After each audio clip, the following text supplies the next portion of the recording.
Salutations, chers amis. Je présente à votre attention les dysfonctionnements et pannes les plus courants qui surviennent sur la Renault Laguna. Renault Laguna est strictement à traction avant et aucune difficulté particulière de transmission n'est donc à prévoir. Est-il possible que la durée de vie des couvre-joints homocinétiques soit plus longue, mais l'important n'est pas la qualité du matériau, mais la conception. Ils sont situés très ouvertement. Les transmissions manuelles appartiennent principalement à la série BVM5, BVA4, et les BVM6, BVA5 à 6 vitesses ont également été installés sur les moteurs diesel et les puissants moteurs à essence. Ces séries de transmissions manuelles, entièrement françaises, elles ont également été installées sur Peugeot et Citroën, sont assez fiables et n'ont pas de problème sérieux de durée de vie jusqu'à au moins 200 000 km, sauf que les fuites d'huile doivent être étroitement surveillées. En cas de niveau bas ou d'huile sale, les roulements sont les premiers à disparaître, ils sont eux-mêmes peu coûteux, mais les boîtiers nécessitent des précautions lors du travail. Les réparations répétées sont souvent associées à une intervention non qualifiée. Sur les voitures d'avant restylage équipées d'une boîte de vitesse manuelle entraînée par traction, au fil du temps, de forts jeux apparaissent dans le mécanisme de sélection des vitesses. Tout d'abord, c'est ainsi que se manifeste l'usure du levier lui-même, et dans une moindre mesure, du mécanisme de changement de vitesse lui-même. Les moteurs diesel équipés de boîtes de vitesse à 6 rapports ont un problème avec la durée de vie du volant bimasse. Sa conception est aussi bon marché que possible. Souvent, avec des courses supérieures à 150 000, elle présente déjà un jeu très important et est difficile à réparer. Toutes les versions disposent d'un embrayage hydraulique, et il existe en plusieurs versions pour différentes courses de la cloche d'embrayage. L'installation de versions incompatibles entraîne généralement la panne d'une unité coûteuse. La durée de vie du roulement lui-même est supérieure à 200 000, mais souvent le roulement est démonté, en raison de l'usure des pétales du panier et des garnitures de disques. La majeure partie des Renault Laguna automatisés sont des voitures équipées de moteurs atmosphériques 1.8, 2.0 et la plus jeune version du diesel 1.9, elles étaient équipées d'une transmission automatique à 4 vitesses de la série DP0, également connue sous le nom d'AL4. Ce n'est pas la meilleure transmission. Le principal problème réside dans la fiabilité et le calendrier de maintenance ainsi que dans la grande sensibilité de l'unité hydraulique aux températures élevées et à la contamination. De plus, d'un point de vue purement consommateur, la box ne fonctionne pas très bien, les algorithmes adaptatifs ne se sont pas révélés des plus performants, la box aggrave grandement la dynamique des voitures, et la consommation de carburant avec un 2 litres naturellement le moteur atmosphérique peut atteindre jusqu'à 20 litres en ville. Eh bien, ce n'est pas très adapté au mouvement dynamique. Les avantages de cette transmission automatique incluent des réparations très peu coûteuses par rapport aux normes des transmissions automatiques hydromécaniques et la possibilité d'augmenter la fiabilité à des niveaux acceptables en utilisant des moyens relativement simples. Un bon radiateur avec un thermostat et un filtre externe de transmission automatique, des vidanges d'huile fréquentes, au moins une fois tous les 30 000 km, et sa durée de vie après la prochaine réparation sera très longue, car mécaniquement, il est bien construit. La transmission automatique à 5 vitesses sur les voitures équipées de moteurs diesel 2.2 et de moteurs essence 3.0 et 2.0 turbo est Aisin 55 à 50 SN. Après 2003, elle a été remplacée par une version améliorée 55 à 51 SN. Les voitures qui en sont équipées sont rares, mais sur la base de l'expérience des voitures Volvo, Saab et Opel, on peut dire que cette boîte de vitesse est assez fiable, en particulier la version 55 à 51. Cependant, le corps de soupape est usé par l'huile sale et coûte cher réparer. Le calendrier de service est encore une fois trop long. Mais même en changeant l'huile tous les 60 000, elle passe généralement par ses 200 plus 000 si la boîte n'a pas été surchargée. Malheureusement, le plus souvent, l'huile est changée de manière irrégulière, le corps de soupape est usé et la durée de vie des garnitures de blocage du moteur à turbine à gaz n'est pas surveillée et en même temps, ils aiment appuyer sur la pédale d'accélérateur, jusqu'au sol. Le corps de la vanne use non seulement les solénoïdes, mais aussi le matériau de la plaque elle-même, ce qui nécessite des kits de réparation Sonax et un travail très qualifié pour sa restauration. Un corps de soupape usé termine la partie mécanique de la transmission automatique avec un manque de pression, des glissements, une usure des bagues et de la pompe. Si les revêtements de la turbine à gaz sont complètement usés et que la couche adhésive pénètre dans l'huile, le boîtier tombera en panne presque immédiatement et avec les conséquences les plus graves. Parmi les problèmes purement de ressources qui sont faiblement liés au régime d'exploitation et de maintenance, on peut noter l'usure des joints de l'étrier du couvercle arrière, de la pompe à huile et des axes des engrenages planétaires de l'engrenage planétaire arrière. Mais ces dommages apparaissent à des kilomètres bien supérieurs à 200 000. Le principal problème de ces transmissions automatiques à Laguna est la rareté des boîtes de vitesse d'occasion.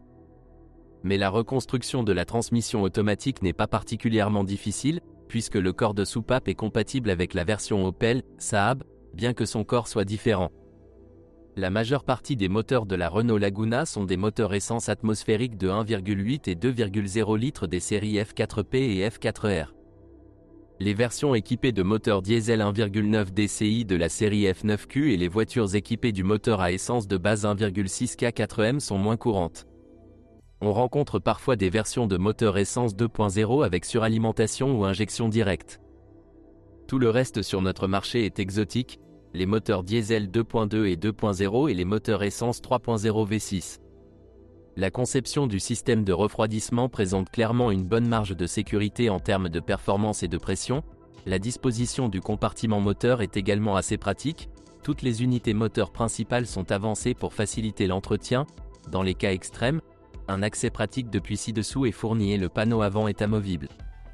La meilleure façon de rouler en Laguna sans problème est de remplacer complètement toute la tresse du moteur par une neuve ou de tout faire refaire le câblage par un bon mécanicien. Une attention particulière office sur le moteur lui-même, au point de mise à la terre, au câblage d'alimentation du capteur de température ambiante, des ventilateurs de radiateur et de l'unité ABS. Si l'on fait tout cela, il s'avère que les voitures françaises ne font pas si peur. Les moteurs de la série F, 1.8 et 2.0, sont considérés comme assez fiables, mais cette fiabilité est de nature très spécifique. Il est difficile de les tuer avec une charge ou un usage intensif, c'est certain. Ils ne cassent rien au global, ils sont simples de conception et même assez économiques. Les propriétaires de Duster et Captur en sont convaincus depuis longtemps. Le bloc en fonte, la culasse en aluminium, les compensateurs hydrauliques et l'entraînement par courroie de distribution le rendent sans prétention, ne nécessitant qu'un entretien de routine sur plus de 200 000 km. Mais ces moteurs provoquent pas mal de problèmes mineurs avec des kilométrages de plus de 100 à 1500. Les principales plaintes à leur encontre sont les fuites d'huile de toutes les fissures, l'impossibilité d'une réétanchéité de haute qualité sans réparation majeure, la faiblesse des éléments en caoutchouc, principalement les joints d'huile et les joints. Des pannes de câblage et de système de commande, un ensemble papillon de mauvaise qualité et des fissures dans le collecteur d'admission en plastique ajoutent au problème. Et ce moteur n'aime pas la détonation. Ces versions F4R 713, après restylage, ont reçu un nouveau piston et un taux de compression légèrement augmenté, c'est pourquoi elles n'aiment pas vraiment la 92e essence. Sur celui-ci, la détonation est très probable et détruit souvent les cavaliers entre les anneaux. Alors ne soyez pas trop paresseux pour examiner le cylindre avec un endoscope. S'il y a des microcratères caractéristiques à la surface du piston, alors le moteur a clairement fonctionné le 92 et n'a pas prêté attention au bruit suspect. L'utilisation de pièces en caoutchouc de meilleure qualité que l'original et un mode de fonctionnement réussi lorsque le moteur fonctionne en mode autoroute à basse température, l'utilisation constante de la climatisation lorsque tous les ventilateurs fonctionnent, peuvent réduire la gravité du problème. Mais sur la plupart des voitures, de l'huile s'écoule du moteur. Le système de ventilation du carter est initialement faible et, au fil des années, il y a plus de gaz de carter, le système s'encrasse et, pour restaurer sa fonctionnalité, il nécessite une restauration et un nettoyage de haute qualité, ainsi que de légères modifications. Dans la pratique, peu de gens le font jusqu'à ce que la consommation d'huile atteigne des litres au 1000 km. Des dysfonctionnements dans le système d'allumage, un régulateur de phase peu performant, des fuites d'air à travers le papillon des gaz et les joints du collecteur d'admission donnent au moteur une tendance désagréable au saut de vitesse et aux vibrations. Les problèmes apparaissent généralement à plus de 150 miles, mais dans le cas de la Laguna 2, cela signifie presque toutes les voitures.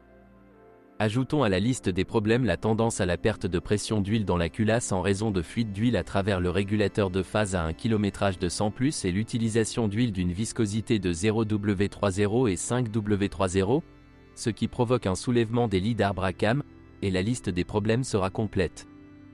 Dans le même temps, on constate que oui, le groupe piston et le vilebrequin ne souffrent pratiquement pas.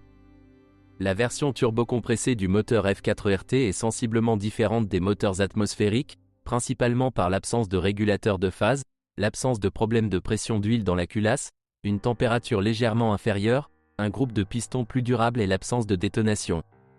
Lorsque le système de contrôle fonctionne correctement. C'est dommage que les problèmes de câblage et de fuite ne disparaissent pas. Les turbines Mitsubishi TD04 utilisées sont très fiables, offrant une durée de vie de 200 plus. Mais nous devons mieux surveiller l'état de la courroie de distribution, elle est plus chargée et tombe en panne plus souvent. Le calendrier de remplacement doit être réduit de la norme 120 000, non pas à la norme 90, mais à 60 voire 50 000 km. Point. Il est très facile de tuer un moteur en raison de panne de capteur ou d'un connecteur d'injecteur desserré. Il existe de nombreux exemples de ce type. Il nécessite un entretien minutieux et les mains douces et prudentes du propriétaire avec des kilométrages dépassant des centaines de milliers.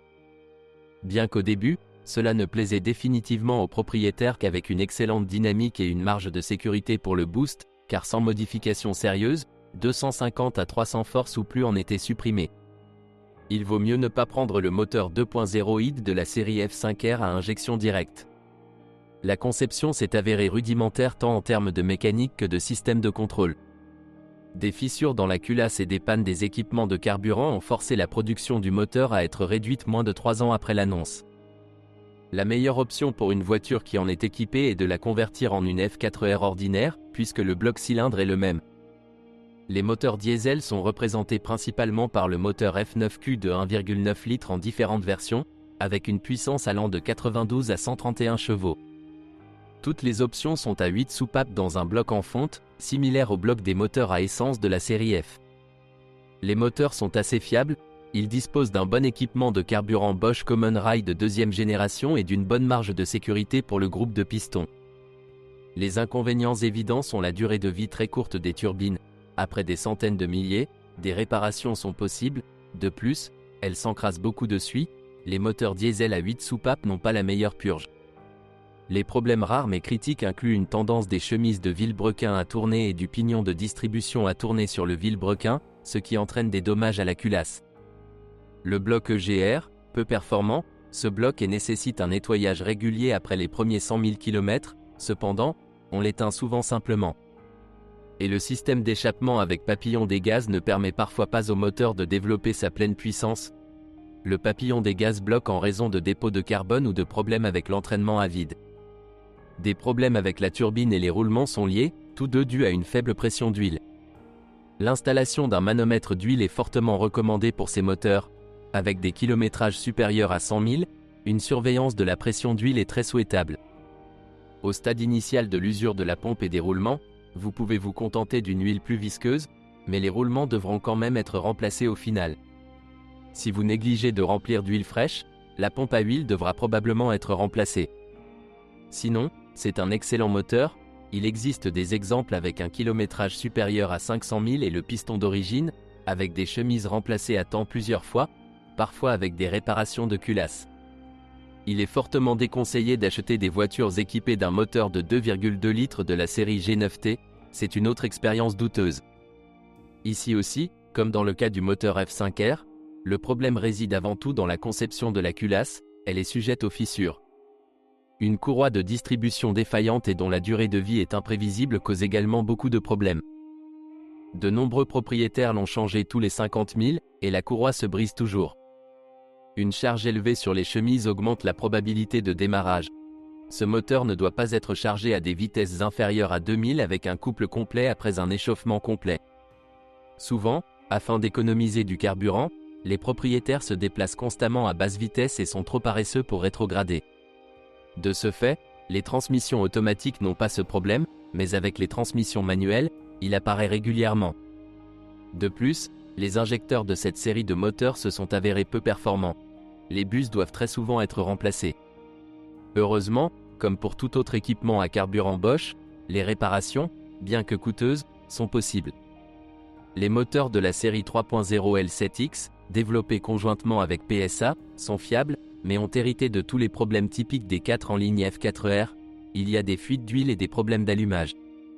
Tout est compliqué par la disposition dense, la charge élevée sur le système de refroidissement et le coût élevé des réparations, en particulier le remplacement de la courroie de distribution. Il ne faut pas avoir peur de lui, mais ce n'est pas pour rien qu'il est extrêmement rare, car il est trop complexe pour une voiture déjà devenue beaucoup moins chère, et son caractère n'est toujours pas très combatif.